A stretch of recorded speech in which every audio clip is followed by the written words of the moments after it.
Mane azam bağda çıkıp çıkarmakça. Başladı mı? Bunda olsa böyle ben neçmek ne yakın bir satkan başına çıkırıp bulamagan. Hem de ma günde satkan başına çıkırıp birlersek hazır emniyada baza boş. Mane desek yakşı olmayken hazır biz aldık yani şirkette. Tünügününkini hesap kıysak, tünügün hem şirket hesaplasak ve o hoş konuşlar maçı tuttu. Ama günü çıkırıp birlersek yakşı olmayken şuna ma Bugün tabi bir ta satkan maşını çıkardık, bana çıkıyor, bugün birlikte ipo bırak. İpo var. Bana bana dostumuzla verdik, sen de burada yaşıyorsun. Siz nerede geldin lan? Pazarda geldim.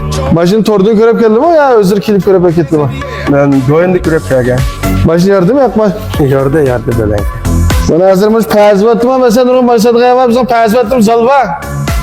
Hem de maya dem ben doyundu körep, bana bizimden köreş geç. Ağlı kepte bana. Maşını sildigende çıktı mı yakma? Mülazmet eminizse razı oldu mu? Ben degende küçük mülazimet mi yaxşı iken. Ben sizi kolda kalalarını bırakmayın. Onunki mayada yanı bir iş var. Hem de ma xeridana mayada yanı bir tal majlis var ki mani koyup ani almışmakçı, mani satmakçı iş kimi onun için ki avtomatik kod tunluk.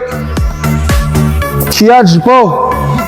Hesaptan maşına hem yerine biz köydük maşını pakizken. Maşını yaraydı ken silgen. Bunda çok urusa kalgan olsa çıkarmaydık. Bunda çok urusa kalgan vaka sözü yeri yokken. Maşını yaramken hem de mani azam bağda çıkıp çıkarmakçı. Çıkımı onun için avtomatik kod tunluk kiyar jipo. 20 bin etrafında. Aldığın xeridarlar şu xeridarın az numarını deprede numarını avcımak kılmak insanlar. Azam bağlı ilibas almadan maşinaga kimlik olup aşağı bina atan yaşıyorsa bir tal kimlikle eklerleriz mi? Numaranız deprede. 166 99 11 46 18. Bana onda o hazır biz maya koyup sitpirle yapacak kalsak ben özlemdim kılaydı gelip bir şey bana emeli kıldık. Yani müşün okşay devamlı sattığım almacılığa maşina alıp kalsa.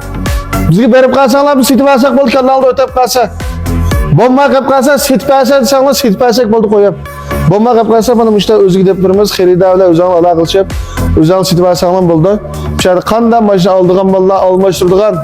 Her kandan işte kokaz kalsanlar biz bacıma. Ondan sonra numarını hazır derhal telefon kılıp. Manım ciddi turunlar maşina bek pakizki. Bundan devamlı kollap bakım vallaha köptün köp rahmet. Sizgin köptün köp rahmetim sen.